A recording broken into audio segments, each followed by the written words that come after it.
ओम श्री गणपति नमः। श्री गणेश की वंदना कर। इनके स्वामी शनिदेव, श्री राम भक्त हनुमान तथा उनके स्वामी श्री राम की आराधना कर, इष्ट देव का ध्यान कर, गुरुजनों को नमन कर अभिनंदन करते हैं आपका वरुण स्टोर द्वारा प्रस्तुत आज के दैनिक पंचांग में। यह दैनिक पंचांग हम नित्य प्रस्तुत किया करते हैं और इसमें डेटा जो भी प्रयुक्त होता है दैनिक पंचांग से लिए आते हैं, छवि तथा ध्वनि गूगल से ली जाती है और यह प्रस्तुति आप तक यूट्यूब के माध्यम से उनके सौजन्य से हम सफलपूर्वक पहुंचा पाने में समर्थ। तो चलिए प्रस्तुति में चलते हैं। जिस प्रकार पंचांग के 5 अंग होते हैं, इस प्रस्तुति के भी 5 भाग हैं। पहला भाग पंचांग मुहूर्त और ग्रहों के गोचर से संबंध रखता है और इसी पहले भाग में से हम पंचांग और मुहूर्त को लेकर आपके सुझाव के अनुरूप इस प्रस्तुति का लघु रूप हम नित्य अलग से प्रस्तुत करते रहे। दूसरा भाग ताराबलम जिसे कहा जाता है, यह किसी भी नक्षत्र में जन्मे जातक के लिए आज का दिन आज का तारा शुभता के संदर्भ में क्या संकेत लेकर आया। यह मूलतः 9 तारा चक्र पद्धति पर आधारित है और जिसके अनुसार किसी भी जातक के पूरे जीवन काल में विभिन्न ग्रह कैसे फल देंगे, जिसके फलस्वरूप महादशा का फल और जन्म कुंडली में बैठे ग्रहों का फल, हमसे जुड़ने वाले व्यक्ति का प्रतिफल आदि हम जान सकते। विस्तृत चर्चा प्रस्तुति में तीसरा भाग तारा बलम जिसे कहते हैं, चंद्र बलम जिसे कहते हैं, यह किसी भी राशि में जन्मे जातक के लिए आज शुभता के संबंध में क्या संकेत लेकर आया। विस्तृत चर्चा प्रस्तुति। चौथा भाग चौघड़िया जिसे कहा जाता है, यह एक प्रकार का शुभ और अशुभ मुहूर्त बताता है और किसी भी कार्य को करने के लिए जिसमें हम शुभता की अपेक्षा करते हो, यह काफी उपयोगी होता है। इसकी उपयोगिता को देखते हुए हमने YouTube पर अलग वीडियो भी रखा है, हिंदी में चौघड़िया की उपयोगिता और अंग्रेजी में यूटिलिटी ऑफ चौघड़िया। विस्तृत चर्चा प्रस्तुति। 5वां और अंतिम भाग अंक ज्योतिष से संबंध। अंकों के अंक में हम जन्म लेते हैं, ईश्वर हमें कुछ अंक उपहार के रूप में प्रदान करते हैं और वे अंक तथा जीवन की यात्रा में चलते चलते बहुत सारे अंक हम सृजित करते हैं। ये अंक कभी कभी कुछ सुफलदायी होते हैं और कभी कभी बाधा भी डालते हैं, और यदि इन अंकों को पहचान लिया जाए, समझ लिया जाए, जान लिया जाए और उसके अनुरूप इनका उपयोग किया जाए, फिर हमारे जीवन में सुखता बनेगा। इसकी संभावना काफी अधिक। तो चलिए इस प्रस्तुति का उद्देश्य अंकों को जानने, पहचानने, समझने, उन्हें याद रखने और उनका सही उपयोग करने हेतु आपके लिए। साथ ही साथ इसी प्रस्तुति में किसी भी माह के किसी भी दिन में जन्मे जातक का आज का अंक शुभता के संदर्भ में क्या संदेश देकर है, अंक बोलते हैं। और आज देखिए आज के अंक विभिन्न लोगों के बारे में जो किसी भी माह के में जन्मे हो, किसी भी दिन में उनके लिए अंक आज क्या बोल। तो इस प्रकार 5 भाग आपके लिए महत्वपूर्ण है, उपयोगी होने वाला है, रोचक होने वाला है, इसे हमने संजो कर आपके लिए लाया है और हम आपके लिए लाए हैं और आप इसको देखकर आप इसका सही उपयोग कर पाएंगे। साथ ही साथ आपके लिए ज्ञानवर्धक होगा, रोचक होगा। चलिए हमारे साथ बने रहिएगा आप आदि से अंत तक, और पूरी प्रस्तुति का लाभ उठाइए और उसे सही उपयोग कर अपने जीवन में शुद्धता लाने का प्रयास करें। इसके साथ ही हम चलते हैं पंचांग के तरफ। पंचांग हम बोलचाल की भाषा में शुभ और अशुभ मुहूर्त जानने का माध्यम है, किंतु इसकी सीमा उतनी नहीं है। यह केवल शुभ मुहूर्त जानने का माध्यम नहीं है, यह हम सबकी निर्णय क्षमता को सुदृढ़ करता है, आत्मबल बढ़ाता है। पंचांग प्रकृति और ब्रह्मांड की ऊर्जा के साथ संतुलन स्थापित करने में सहायक होता है, जिसके फलस्वरूप हम सबके जीवन में शांति, समृद्धि और सकारात्मकता का संचार होता है। अतः पंचांग का अनुसरण करके हम अपने जीवन को अधिक सफल और समृद्ध बना सकते हैं। तो चलिए आइए पंचांग की महत्ता को समझते हुए आइए हम तो पंचांग का अनुसरण करें, और अनुसरण करके अपने जीवन में शांति, समृद्धि और सकारात्मकता का संचार सुनिश्चित करते हुए जीवन को अधिक सफल और समृद्ध बनाए, और साझा करें प्रस्तुति को अपने मित्रों, परिजनों और शुभेच्छुओं के संग, ताकि वे भी अपने जीवन में पंचांग का अनुसरण करके जीवन को में शांति, समृद्धि और सकारात्मकता का संचार सुनिश्चित करते हुए अपने जीवन को अधिक सफल और समृद्ध बना सकते, और उनके इस प्रयास में हम सब एक माध्यम बनकर पुण्य के भागी। चलिए प्रस्तुति के पहले भाग में ले चलते हैं। यदि आप इस प्रस्तुति को पहली बार देख रहे हैं तो हमें चैनल को सब्सक्राइब जरूर करें तथा नोटिफिकेशन बटन को दबाना न भूलें, ताकि हमारे हर प्रस्तुति की सूचना आप तक मिल सके और आप उससे लाभान्वित हो सके। प्रयास हमारा, लाभ आपका। जय जय श्री श्री राम, राम। जय हनुमान।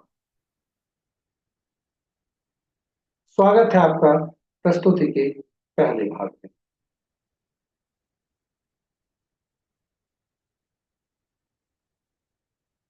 आज का दिनांक 10 जनवरी 2026, माह माघ, पक्ष कृष्ण, शाका संवत 1947 विश्वसु, विक्रम संवत 2082 कलयुग, और कलयुग का 5126वां वर्ष।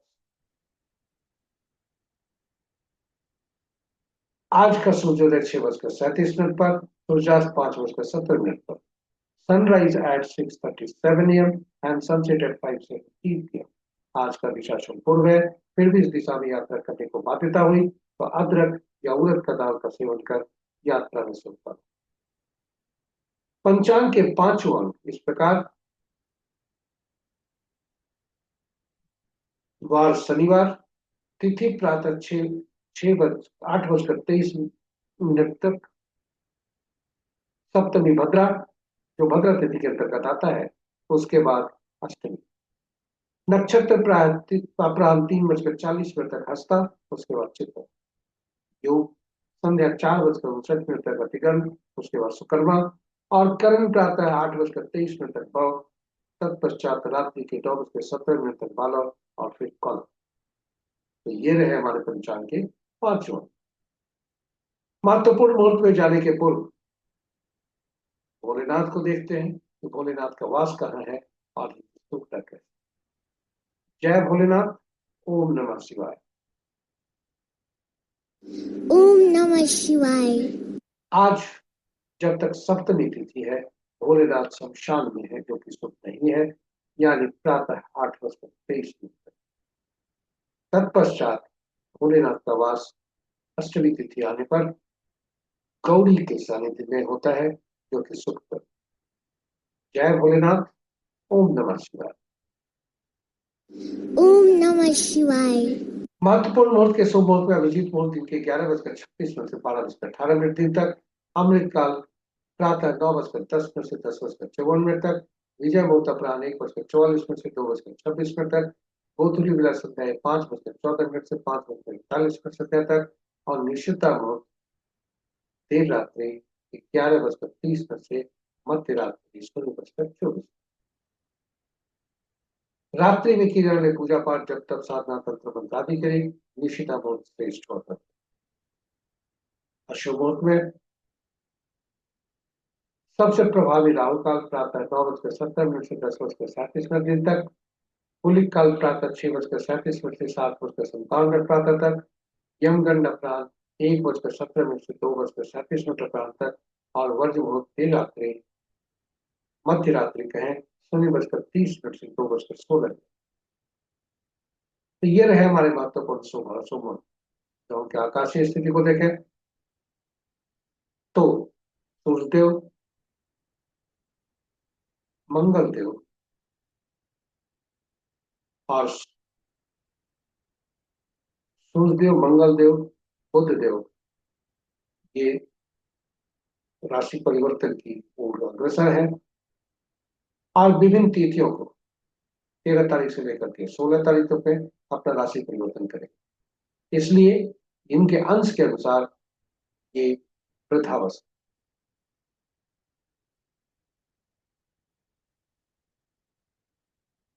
मंगल देव, बुध देव तथा शुक्र देव अस्त चल रहे हैं और इस प्रकार बृहस्पति देव बकरी चल रहे हैं और राहु देव और केतु देव हमेशा बकरी है। इस प्रकार राशि के अनुसार यदि ग्रहों को देखा जाए तो मित्र राशि में 4 ग्रह, शत्रु राशि में 2 ग्रह, सब राशि में 3 ग्रह और अपनी राशि में कोई ग्रह नहीं। बृहस्पति और बुध आपस में राशि परिवर्तन कर रहे हैं, बृहस्पति बुध की राशि में और बुध बृहस्पति की राशि। इस प्रकार बृहस्पति की राशि में सबसे ज्यादा ग्रह 5 ग्रह हैं, बुध की राशि में 2 ग्रह हैं। चंद्र, मंगल और शुक्र कि इन ग्रहों की राशियों में कोई ग्रह नहीं है और शेष ग्रहों की राशियों में शनि और सूर्य की राशि में एक एक ग्रह। नक्षत्र के अनुसार यदि ग्रहों की स्थिति को देखा जाए तो मित्र नक्षत्र में 1 ग्रह, शत्रु नक्षत्र में 1 ग्रह, सम नक्षत्र में 3 ग्रह और अपने ही नक्षत्र में 4 ग्रह। चंद्रमा, बुध देव, चंद्रमा, बृहस्पति देव, शुक्र देव और राहु देव। सूर्य, मंगल, शनि, केतु, बुध ये स्वतंत्र ग्रह हैं क्योंकि इनके नक्षत्र में कोई ग्रह नहीं है। शुक्र देव, बृहस्पति देव, शुक्र देव के नक्षत्र में 5 ग्रह, बृहस्पति देव के नक्षत्र में 2 ग्रह, इस ग्रहों के नक्षत्र में एक एक ग्रह है, चंद्र देव और राहु।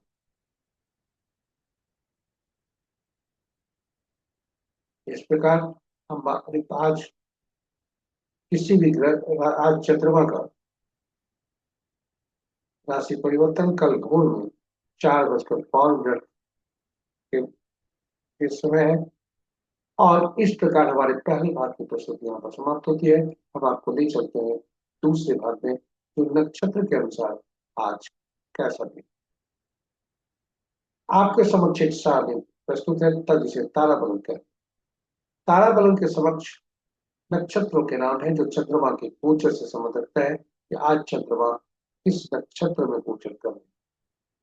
और तारा बलन के नीचे जो नक्षत्रों के नाम है वह हमारा आपका जन्म नक्षत्र है। चंद्रमा जिस नक्षत्र में जन्म कुंडली में है, हमारा जिस नक्षत्र में जन्म हुआ होता है। फलित देखने के लिए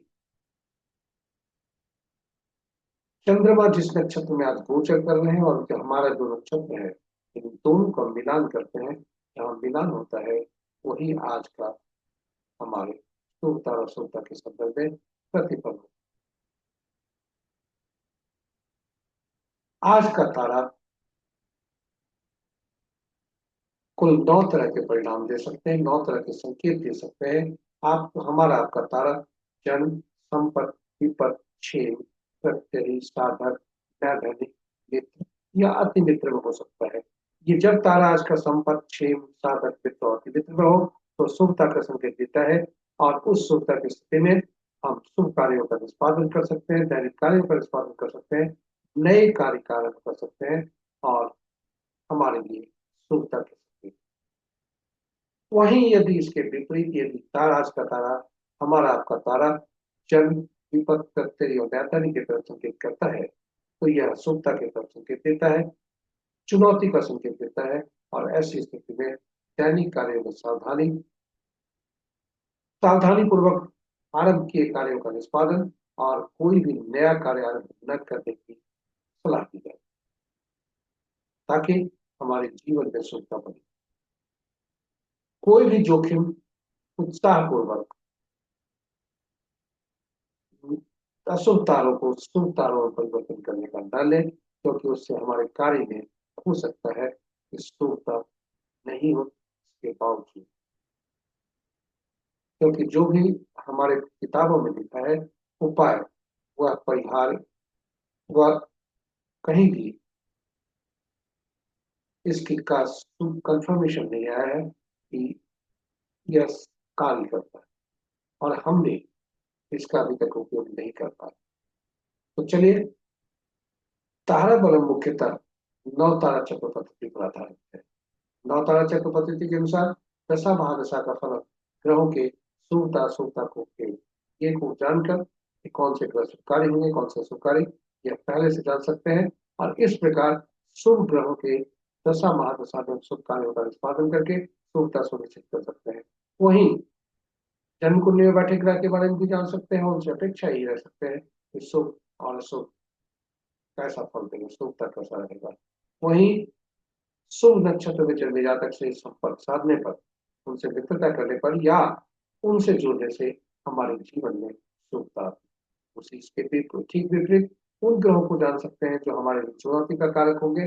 और स्वाभाविक है कि जब ऐसी स्थिति बनेगी तो जन्म कुंडली में बैठे ग्रह से भी हम अपनी अपेक्षा कम करेंगे, तो ऐसे नक्षत्रों में जन्मे जातक से हम अपेक्षा कम करेंगे, और दशा महादशा में उसका उस अवधि का को चुनौतियों का सामना करने के लिए मानसिक रूप से तैयार है, जिससे अंततोगत्वा हमारे स्वास्थ्य को लाभदायक हो। नौ तारा चक्र पद्धति भी मूलतः इस सिद्धांत पर आधारित है कि ग्रहों के मन नक्षत्र हुआ करते हैं, नक्षत्र ही ग्रह का फल देते हैं, ग्रह अपना फल कभी नहीं देते। ऐसी स्थिति में यह प्रश्न हमारे समक्ष उठता है कि कुल 27 नक्षत्र है, 9 ही ग्रह, कौन से ग्रह किस नक्षत्र के फल देंगे। इसके लिए 27 नक्षत्रों को 27 नक्षत्रों को 9 नक्षत्रों की सूची बनाकर 3 श्रेणियां बनाई गई। 1 से 9 तक पहला, 10 से 18वां दूसरे, और 19वां से 27वां तीसरा श्रेणी। और ग्रहों को महादशा महादशा के क्रम में रखा गया। केतु देव पहला ग्रह, शुक्र देव दूसरा, सूर्य तीसरा, चंद्रमा चौथा, मंगल, राहु, बृहस्पति, शनि और बुध, इसी क्रम में ग्रहों को दशा महादशा के क्रम में रखा। और अब जो नक्षत्रों को जोड़ने के लिए पहला, 10वां और 19वां नक्षत्र, हर श्रेणी में से पहला 10वां 19वां नक्षत्र का स्वामित्व केतु देव को मिला। दूसरा 11वां 20वां नक्षत्र का स्वामित्व शुक्र देव को। तीसरा 12वां 21वां नक्षत्र का स्वामित्व सूर्य देव को। और इसी क्रम में बढ़ते हुए 9वां 18वां 27वां नक्षत्र का स्वामित्व बुध देव को। और यह सूची इस प्रकार पर फलित कैसे करते हैं, ये बहुत महत्वपूर्ण है। इस सूची को आप सहेज कर रख सकते हैं, और फलित करने के लिए हम अपने नक्षत्र को देखें, हमारा जन्म नक्षत्र कौन सा, और उसे इस सूची से संबद्ध करें, चिन्हित करें उसको, और उसके जो ग्रह होते हैं वही हमारे जन्म ग्रह होते हैं। यानी नक्षत्र स्वामी, नक्षत्र को हम चिन्हित करें जिस नक्षत्र में हमारा जन्म हुआ होता है, और उनके जो ग्रह हुए नक्षत्र स्वामी वे हमारे जन्म ग्रह हुए, और गणना वहीं से आरंभ होती है। वहां से घड़ी की सुई की दिशा में हम आगे बढ़ते हैं, और आगे बढ़कर हम गणना करते हैं। पहला ग्रह चुनौती भरा होता है, निश्चित फल देता है, और परेशानी की श्रेणी में रखा जाता है। वहीं दूसरा, चौथा, छठा, 8वां और 9वां ग्रह ये शुभकारी होते हैं, और जैसे जैसे क्रम संख्या बढ़ती है उनकी शुभता बढ़ती जाती है। उसी तरह से पहला, तीसरा, पांचवा, सातवां ग्रह ये अशुभकारी होते हैं, चुनौती भरे हो सकते होते हैं, और ये हमें अशुभता की स्थिति देते हैं। वैसी स्थिति में पहला, तीसरा, पांचवा, सातवां ग्रह जो बनते हैं, तो इनके जैसे आरंभ में हमने कहा था, इनका दशा महादशा का फल चुनौती भरा हो सकता है, मानसिक रूप से अपने आप को तैयार रखें। और इस प्रकार इनकी जो शुभता अशुभता है, जैसे जैसे क्रम संख्या इनका बढ़ता है, जैसे जैसे इनका क्रम संख्या बढ़ता है, वैसे वैसे इनके जो शुभता और अशुभता की का परिमाण है वह बढ़ता है, उसका रेशियो बढ़ता है, इंटेंसिटी बढ़ती है। अब इस सूची को देखें। जो दूसरा ग्रह जो एक संपत्ति का होता है, दूसरा ग्रह से संबंधित नक्षत्र जो हुए हमारे जन्म कुंडली के अनुसार, यानी नक्षत्र के अनुसार दूसरा ग्रह का नक्षत्र जो भी होगा, उससे जन्मे व्यक्ति उस नक्षत्र के लिए हमारे बिजनेस पार्टनर बहुत अच्छे साबित, क्योंकि संपत्ति का कारक होगा। उसी तरह जन्म कुंडली में दूसरा ग्रह जो है, उनके नक्षत्र में जो भी ग्रह बैठेंगे या वे ग्रह जो यहाँ पर बैठेंगे, से संबंधित कार्य करने से संपत्ति का लाभ और संभावना इसकी रहती है। इसके साथ ही इसलिए नवतारा चक्र पद्धति काफी उपयोगी है और हमारे जीवन के लिए बहुत ही इसकी उपयोगिता काफी है। और इसकी उपयोगिता को देखते हुए हमने YouTube पर अलग से नवतारा चक्र पद्धति, अद्भुत पद्धति हमने पोस्ट करके रखा है, जिसमें भगवान राम, माँ सीता तथा पवन पुत्र हनुमान की कुंडली रखी। तो चलिए आइए उन्हें देखें और उसे लाभान्वित। अब हम आपको वापस ले चलते हैं आज के ताराबलों पर। आज का ताराबलों आज विभिन्न नक्षत्रों में जन्मे जातक के लिए विभिन्न तारे क्या बोल। आज का नक्षत्र यदि कहें तो 3:40 पर चंद्रमा चंद्रमा हस्ता नक्षत्र में रहेंगे, उसके बाद चित्रा में जाएंगे और विभिन्न नक्षत्रों में जन्मे जातक अपनी अपने क्रमवार उसके सूखता सूखता देख सकते। उदाहरण स्वरूप यदि हमारा किसी का जन्म, हमारा आपका किसी का भी जन्म भरणी पूर्वा फाल्गुनी या पूर्वाषाढ़ नक्षत्र में जन्म होते हैं, तो आज का जो हस्ता नक्षत्र जब तक है वह विपद का कारक है। उसके बाद 6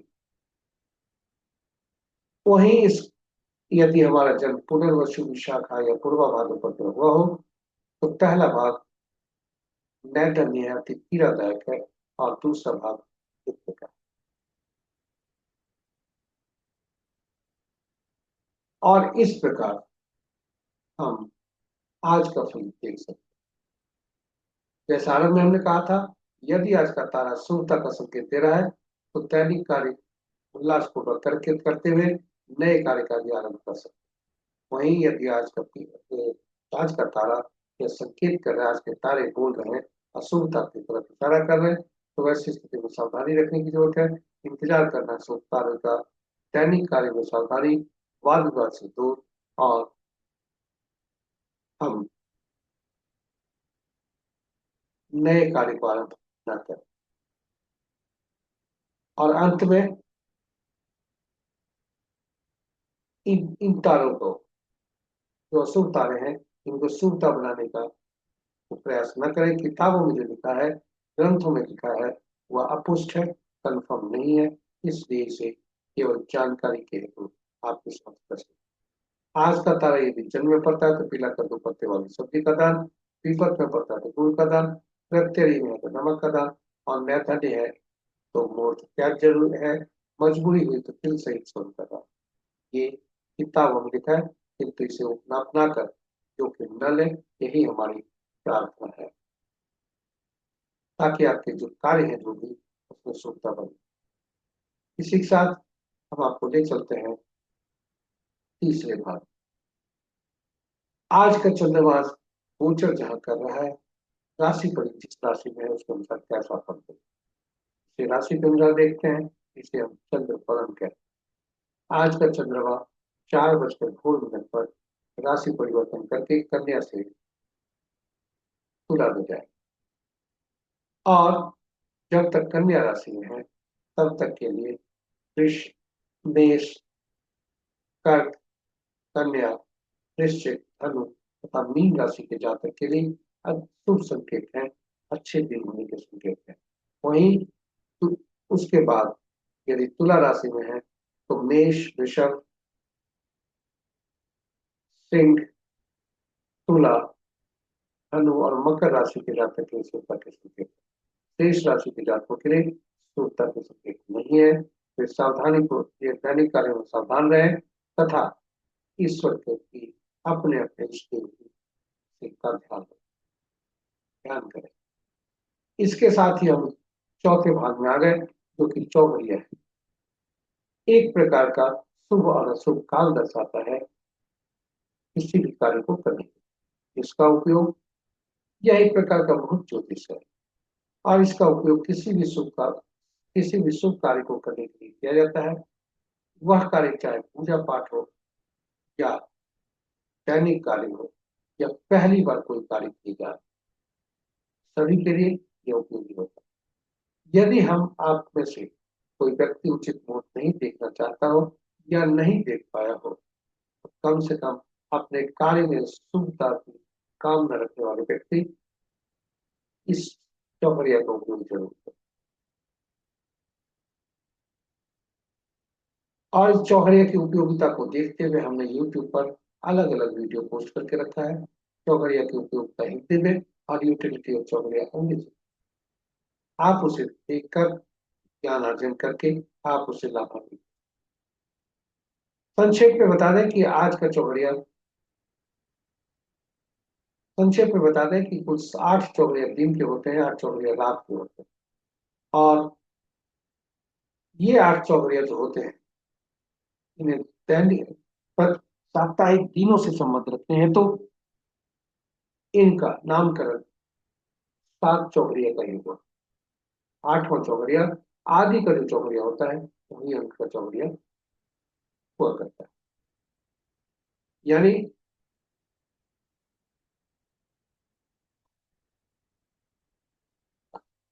प्रतिदिन दिन के आरंभ और रात्रि के आरंभ के समय जो चौघड़िया होता है वही दिन की समाप्ति और रात्रि की समाप्ति के समय का चौघड़िया हुआ करता है। इस प्रकार चौघड़िया का संबंध साप्ताहिक दिनों से होता है और साप्ताहिक दिन के स्वामी अलग अलग ग्रह बनते हैं। इसलिए चौघड़िया का संबंध विभिन्न ग्रहों से होता है और ये ग्रह कोई न कोई विशेष कार्य, विशेष प्रयोजन, विशेष फल के लिए उत्तरदायी होते हैं, लाभदायक होते हैं, उपयुक्त होते हैं। ये चौघड़िया के संबंध ग्रहों के संबंधित कार्य से, उनके फल से, उनके उपयुक्तता से जुड़ जाता है और इसलिए चौघड़िया की उपयोगिता और बढ़ जाती है, उसकी महत्ता बढ़ जाती है। चौघड़िया को जब भी हम देखें तो यह जरूर निश्चित सुनिश्चित कर लें कि चौघड़िया, आज का चौघड़िया के उपयोग हम करने जा रहे हैं कहीं अशुभता से अभिव्याप्त हो गए। दिन में 3 प्रकार की अशुभता हो सकती है, राहु काल, काल बेला और मार बेला से, और रात्रि काल रात्रि। इनका ये जब भी अशुभता से अभिव्याप्त हो, जो भी चौघड़िया, उसे परित्याग करना चाहिए, उसका उपयोग नहीं करना चाहिए। अनुभव के आधार पर हमने पाया है क्योंकि दिन सूर्य देव का होता है और सूर्य तथा उनके पुत्र शनि देव में थोड़ी कटुता रहती है। इसलिए शनि का चौघड़िया प्रतिदिन काल बेला से ग्रसित होता है और रात्रि चंद्रमा का, चंद्रमा के पुत्र बुध में उनसे नाराज, इसलिए चंद्रमा के रात्रि में लाभ चौघड़िया जो बुध का चौघड़िया हो करता है वह काल रात्रि से ग्रसित होता है। यह हमने अनुभव के आधार पर पाया है और अपने अनुसंधान में पाया है, किताबों में यह नहीं। फिर भी आप अपने, हम जो प्रस्तुति करते हैं उससे आप देख कर समझ सकते हैं। तो आज का चौघड़िया देखते हैं, आज का चौघड़िया क्या कहता है। आज का चौघड़िया शनिवार है आज, और शनि चौघड़िया से दिन आरंभ हो रहे हैं और शनि का चौघड़िया, जैसे हमने आरंभ में कहा था कि वह काल बिरह से ग्रसित होता है, इसलिए आरंभ का चौघड़िया, आदि का चौघड़िया और अंत का चौघड़िया दोनों काल बिरह से ग्रसित है। रोग चौघड़िया जो कि 9:17 से 10:37 तक है, राहु काल से ग्रसित है। और लाभ चौघड़िया जो अपराह्न 1:17 से 2:37 तक है, वह वार बिरह से ग्रसित है। वहीं रात्रि का चौघड़िया, लाभ चौघड़िया और आदि का चौघड़िया, जो आदि का चौघड़िया और अंत का चौघड़िया दोनों होता है, तो काल रात्रि से ग्रसित है। इस प्रकार आज कहें तो 6 चौघड़िया जो है 24 घंटे में, यह सोचता से व्याप्त है, इनका उपयोग नहीं करना चाहिए। काल चौघड़िया जो प्रतिदिन काल बेला से ग्रसित होता है, ऐसा नहीं है कि वह इसमें शुभ कार्य नहीं करना चाहिए, लेकिन दैनिक कार्य, दैनिक वृत्ति और नित्य जो के कमाने के उद्देश्य से, अर्जित करने के उद्देश्य से जो हम कार्य करते हैं, उसमें यह शुभता देते हैं। इस प्रकार आज का चौघड़िया यहाँ समाप्त होता है। अब आपको हम ले चलते हैं अगले भाग में, 5 और अंतिम भाग, अंक ज्योतिष। जैसा आरंभ में कहा था, अंकों को आइए पहचाने, समझे, उसे जाने और उसे सही उपयोग करें, ताकि हमारे जीवन में शुद्धता बनी रहे। तो अंक ज्योतिष के अनुसार जो अंक होते हैं वो 1 से 9 तक ही होते हैं, यानी शून्य को गणना में नहीं ली जाती। 1 से 9 अंक का ही इसका उपयोग किया जाता है, और वह भी एक अंक पे। 2 या 2 से ज्यादा अंक जब हमारे समक्ष आ जाते हैं, तो उनमें प्रयुक्त हुए सभी अंकों को जोड़कर एकल अंक में परिवर्तित कर लिया जाता है, और वह एकल अंक में परिवर्तित करके उनका उपयोग किया जाता है। इन अंकों को 1 से 9 तक के अंक को देखें तो 5वां अंक ऐसा होता है जो बीच का होता है, और यह मध्यस्थता का काम करता है, यह संतुलन का काम करता है। किसी भी अंक में आपस में, 2 अंकों में आपस में तालमेल नहीं होने पर यह 5 अंक मध्यस्थता का काम करता है। ये 1 से 9 तक अंक जो है, ये विभिन्न ग्रहों से शासित होते हैं। 1 सूर्य, 2 चंद्रमा, 3 बृहस्पति, 4 राहु, 5 बुध, 6 शुक्र, 7 केतु, 8 शनि, 9 मंगल। और इन सभी ग्रहों के अलग अलग गुण होते हैं, अलग अलग तत्व होते हैं, अलग अलग ऊर्जाएं होती हैं। इसलिए हमारे जन्म तिथि में जो अंक अनुपलब्ध है, उसके गुण, उसके तत्व, उसकी ऊर्जा की कमी हमें खलती है। साथ ही साथ यदि कोई अंक बार बार आता हो, 2 बार से ज्यादा आया हो, तो वैसी स्थिति में उन ग्रहों से संबंधित जो गुण है, ऊर्जा है, तत्व है, उसकी अधिकता हमें पाई जाए।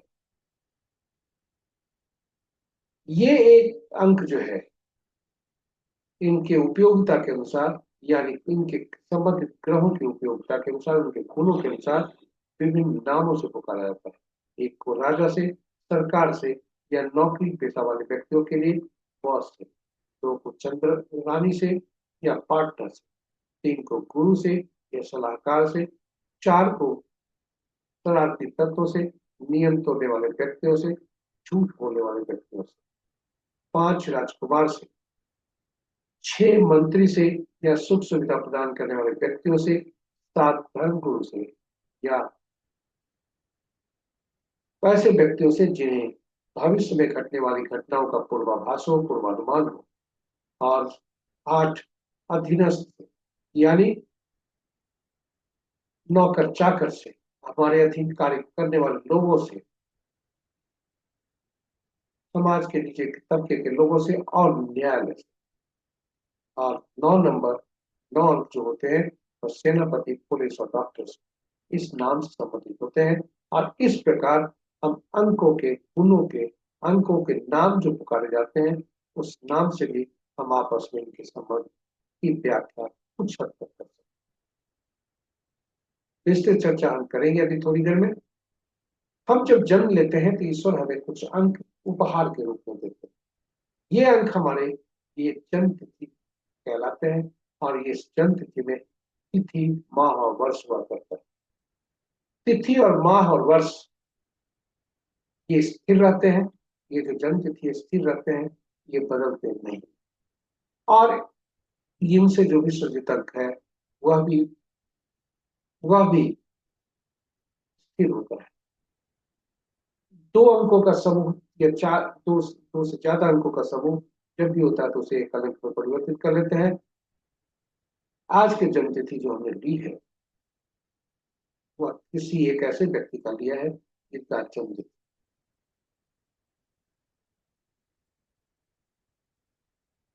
जन्म तिथि जब भी होता है तिथि माह वर्ष में, तिथि हमारा आंतरिक व्यक्तित्व दर्शाता है, वही तिथि और माह जुड़कर बाहरी व्यक्तित्व दर्शाते हैं।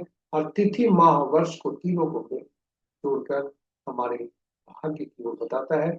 इस प्रकार हम तिथि को मूलांक कहते हैं, बोलचाल की भाषा में ड्राइवर कहते हैं। और तिथि माह वर्ष को जोड़कर हम उसे अज्ञान कहते हैं, कंडक्टर कहते हैं। तिथि और माह को जोड़ते हैं जब, तो वह हमारे लिए एक तरह का अचीवमेंट नंबर, एटीट्यूड नंबर के बन के आता है। और कुआ नंबर या एंजल नंबर बनता है, वर्ष को जोड़कर एक अंक में परिवर्तित कर।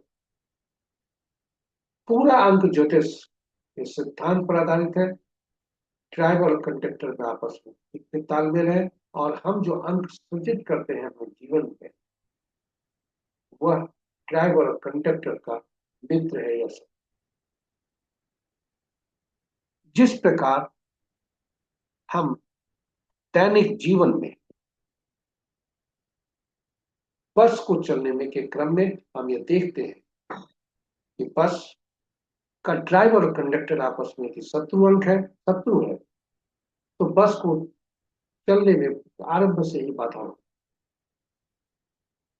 और ठीक उसी प्रकार हमारे जीवन में भी ड्राइवर का अंक और कंडक्टर का अंक यदि शत्रु अंक हो जाए दोनों, फिर हमारे जीवन के आरंभ में ही स्ट्रगल होता है, परेशानी होती है। वहीं बस के संदर्भ में यदि देखें तो ड्राइवर और कंडक्टर आपस में मित्र हैं, किंतु किसी पड़ाव पर कुछ लोग ऐसे सवार हो गए पैसेंजर जो कि ड्राइवर या कंडक्टर के किसी के शत्रु। वैसी स्थिति में बस को चलने में बाधाएं होती। हमारे जीवन में भी वही स्थिति है। जिस प्रकार ड्राइवर और कंडक्टर आपस में मित्र होते हुए भी पैसेंजर से को प्रभावित होते हैं, बाधाएं होती हैं उनके बस को चलने में, उसी तरह से हमारे जीवन में भी जब ऐसे अंक हम सृजित करके लाते हैं, मोबाइल के रूप में, अन्य रूपों में, तो उसकी जो ऊर्जा होती है वह ड्राइवर और कंडक्टर से मेल नहीं खाता, शत्रुता यदि होती है तो ऐसी स्थिति में हमारे जीवन में भी बाधाएं उत्पन्न। और यही अंक ज्योतिष का काम है, इसको समझना कि वो ऐसे अंक हम नहीं लाए। साथ ही साथ जो अंक, आइए देखें इस जातक का जो हमने जन्म तिथि लिया है, यह गूगल से लिया है। और इसका उद्देश्य एकमात्र शैक्षणिक उद्देश्य है, कोई आर्थिक उद्देश्य नहीं, या कोई हम इस पर कंसल्टेशन नहीं दे रहे, केवल चर्चा कर रहे हैं कैसे देखा जाए। हमने लिया है 10 जनवरी 1974, जो आज की मूलांक इनका 10 को एक अंक में परिवर्तित करते हैं तो एक होता है। यदि तिथि और माह को जोड़े और तब दोनों को जोड़कर देखें, जो हमारा बाहरी व्यक्तित्व दर्शाता है वह दो होता है। जो हमारा तिथि माह वर्ष को जोड़कर एक अंक में परिवर्तित करते हैं जिसे कंडक्टर कहा जाता है, वह 5 बनता है। और वर्ष को एंजल नंबर निकालने के लिए, कुआ नंबर निकालने के लिए वर्ष को एक अंक में परिवर्तित करके पुरुष के लिए 11 में से उसे घटाते हैं और महिला के लिए 4 उसमें जोड़ते हैं। तो आइए देखें इस 200 ग्रिड पद्धति से कि इनके कौन कौन से अंक ज्यादा है, अनुपलब्ध है, और उनके परिणाम क्या है। आपके समक्ष 2 बॉक्स है। बाएं तरफ जो बॉक्स है जिसमें thought, will, action, intelligent, emotional, practical लिखे हुए हैं। और सभी अंक एक एक बॉक्स, एक एक अंक सभी बॉक्स में रखे हुए हैं, और ये इनका परमानेंट स्थान है। हर तिथि को यदि वर्टिकली देखा जाए तो 4, 3, 8 को थॉट प्लेन कहा जाता है। यह जातक की कल्पना शक्ति पर चर्चा करता है, कल्पना शक्ति को इंगित करता है। विल पावर प्लेन 9, 5, 1 होता है। हर सफल व्यक्ति में यह अक्सर पाया जाता है। एक्शन प्लेन 2, 7, 6 होता है, यानी जो सोचेंगे पहले, उसके बाद फिर तो अपना आत्मशक्ति को जुटाएंगे और कार्य करेंगे। वहीं यदि हॉरिजॉन्टल को देखा जाए तो 4, 9, 2 ये हमारे इंटेलिजेंस को दिखाता है, 3, 5, 7 इमोशन को दिखाता है, और 8, 1, 6 प्रैक्टिकल को दर्शाता है। अब इस जातक का देखें तो मूलांक 1 बनता है, अंक 5 बनता है। मूलांक 1, अंक 5, और इनका जो एंजिन नंबर है वो 8 बनता है। ये सभी हम अंकों को इस बॉक्स में हम रखते हैं, और इस प्रकार देखते हैं कि 3, 2, 6 का जो स्थान है वो खाली है।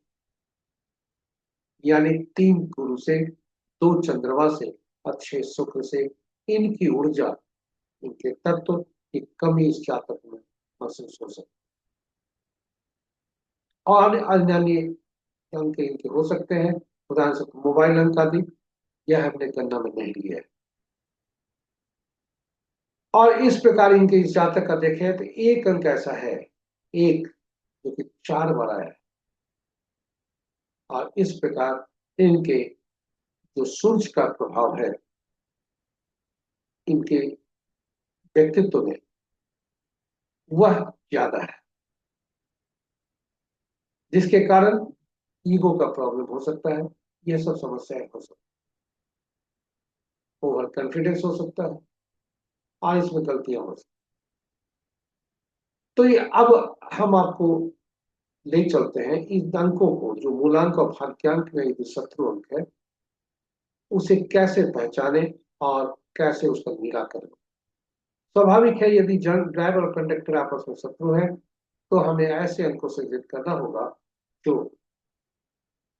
1 और 5 के, यानी ड्राइवर और कंडक्टर के शत्रु नहीं है। और इसे ढूंढने के लिए विभिन्न स्रोतों का अध्ययन करते हैं।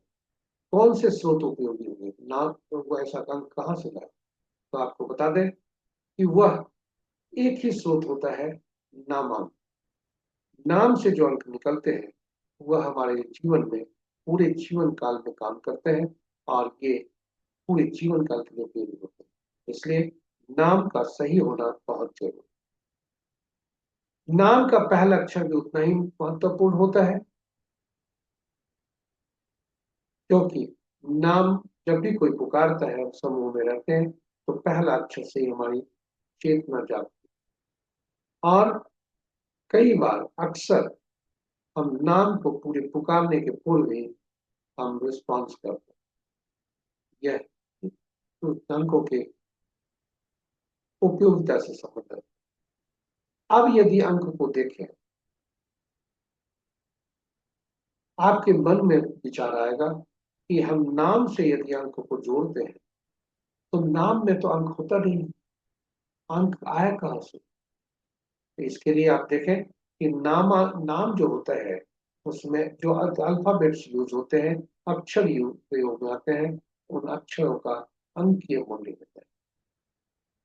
इसलिए नामांक बन सकता है, क्योंकि जो अक्षर होते हैं नाम में प्रयुक्त हुए अक्षरों को उनके अंकीय मूल्य से परिवर्तित कर दें, फिर उनको जोड़ दें, तो वह हमारे लिए नामांक बनता है। और यह दोनों अंकों, चूंकि यह नामांक पूरे जीवन काल में स्थिर रहता है, इसलिए इसे बार बार बदलता नहीं है। और यही वजह है कि नामांक को अक्सर ज्योतिष से भी यूज करते हैं, उन्हीं उपयोग पर यही पे आते हैं। और इसी को आपके लिए वो बताएंगे, तो आप भी जाने नामांक से कैसे किया जाता है। और नाम का पहला अक्षर हमने आपको कहा था, यह भी उतना ही उपयोगी है। अब इस जातक का जिसका नाम आपके समक्ष है, ऋतिक रोशन। ऋतिक रोशन का आज जन्मदिन है, उन्हें हार्दिक बधाई। इनका नाम एच से शुरू होता है, जो कि 5 है। 5 इनका कंडक्टर दिया जाता है। और इनका जो नामांक है वो 6 पे है। यह 6 हम ये 6 अंक हम इनको इनके लिए उपयोगी होगा या अनुपयोगी, यह हम अभी देखते हैं। अब आपको हम ले चलते हैं आज के शत्रुओं की सूची पर, क्योंकि जब शत्रुओं को देखेंगे तभी समझेंगे कि ये पूर्णांक और भाग्यांक के शत्रु अंक कौन कौन है और इनसे हम कैसे परहेज करें। तो मूलांक 1 के 8, 2 के 4, 6, 8, 9, 3 के 6, 4 के 8, 9, 4, 2, 5 के कोई नहीं, 6 के 3, 9, 7 के 7, 9, 3, 8 के 1, 2, 9, 4, 8 और 9 के 6, 4, 2, 8। और इस प्रकार मूलांक 1 का शत्रु 8 है, 5 नहीं है। इसलिए जो जातक का मूलांक और भाग्यांक दोनों मित्रवत शुभ है। फिर भी यदि मान लें कि यदि शत्रु है तो कौन सा अंक का व्यवस्था करेंगे, तो ऐसे अंक का व्यवस्था करेंगे जो दोनों के शत्रु नहीं। 6 का शत्रु जो इनका जातक का होता है, जो नामांक है, उनके शत्रु अंक होते हैं 6, 4, 2, 8। ये इनके शत्रु अंक होते हैं। इस प्रकार हम शत्रु अक्षर को पहचाने, ताकि नाम का जो पहला अक्षर हो वह शत्रु अक्षर मूलांक और भाग्यांक का नहीं। यह सूची भी आपके समक्ष रखी। अब आप इन अंकों को पूरी सूची को देखें तो कुछ अंक ऐसे होंगे जो अपने के ही शत्रु हैं।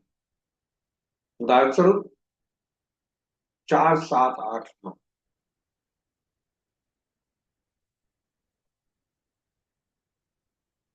यानी 4 अगर यदि हमारा गुणांक होता है और 4 भाग्यांक होता है, हम ये सोच सकते हैं कि 4 दोनों जगह है, ये शक्ति देता है, ये अच्छा होता है। नहीं, ये अंक आपस में ही दुश्मन होते हैं। इसलिए 4, 7, 8, 9 की पुनरावृत्ति न हो, यह हम सुनिश्चित करें। और मूलांक और भाग्यांक से टक्कर नहीं। यही इस प्रस्तुति पर हम ये सुनिश्चित करें यदि, तो हमारे जीवन में अंकों का सही उपयोग हो। और इस प्रकार हम अंकों को समझ सकर, अंकों को पहचान कर, अंकों को जान कर और उन्हें परख कर हम अंकों का सही उपयोग करके अपने जीवन में सुख ला सकते। तो चलिए अंत में दो वर्ष 2026 आ गया। आ 2 वर्ष 2026 का साल कैसा होगा, इसे जानने के लिए अपने जन्म तिथि में से जो तिथि माह वर्ष है, वर्ष को इस जातक के लिए 1974 हटा देंगे और 2026 वहां जोड़ देंगे। और इस प्रकार 2026 जोड़कर हम इन अंकों को उपयोग करते हैं। और यह यदि रनिंग एज तथा जो कंडक्टर अंक निकला वह यदि मूलांक और भाग्यांक से मेल खाता हो तो यह शुभ है। और 4 में से जितने मेल खाएंगे उतना ही प्रतिशत इसकी शुभता हो। ऐसे इस प्रकार हम वर्ष का फल जान सकते। और अंत में आज का दिन कैसा होगा। आज के दिन विभिन्न अंकों की विभिन्न तिथियों को जन्म जातक के लिए आज शुभता और अशुभता के संदर्भ में क्या संकेत दे रहे हैं। किसी भी माह के विभिन्न तिथियों को जन्म जातक के लिए आज का 3 शुभता का संकेत दे रहा है। केवल 6, 15, 24 को जन्म जातक के लिए सावधान रहने की आवश्यकता का संकेत दे रहा, और ये कह रहा है और सावधान, क्योंकि 3 और 6 में आपस में शत्रुता हो। 4 अंक के साथ इनकी तटस्थता होती है, इसलिए 4, 13, 22, 31 को जन्म जातक के लिए दिन साधारण होंगे, और 1, 10, 19, 28 को जन्म जातक के लिए अति बहुत अति मित्र होते हैं, इसलिए ये जातक 1, 10, 19, 28 तारीख को जन्म जातक के लिए आज का दिन बहुत अच्छा होगा। इन्हीं शब्दों के साथ प्रस्तुति के अंतिम पड़ाव पर हम आ चुके हैं, और यह दर्शन हम हमारे साथ बने रहे, इसलिए बहुत बहुत धन्यवाद। यदि इस प्रस्तुति का आप पहली बार देख रहे हैं तो हमारे चैनल को सब्सक्राइब करें, साथ ही साथ नोटिफिकेशन बटन को दबा दें, ताकि हमारे हर प्रस्तुति की सूचना आपको मिल सके। आशा करते हैं यह प्रस्तुति आपके लिए ज्ञानवर्धक, रोचक और उपयोगी सिद्ध होगी, और आप उसे लाभ उठा सकेंगे। फिर भी आपके मन में कोई सुझाव है, ताकि इस प्रस्तुति को हम बेहतर बना सके, उपयोगी बना सके, तो हम इससे आपका सुझाव आमंत्रित। इस शब्दों के साथ हम आपसे विदा लेते हैं। आप आज का दिन आपके लिए सुखकारी हो। शनिदेव श्री राम तथा श्री राम भक्त हनुमान के ऐसी कृपा पर बनी रहे। इन्हीं शब्दों के साथ हम आपसे विदा लेते हैं। जय शनिदेव, जय श्री राम, जय हनुमान।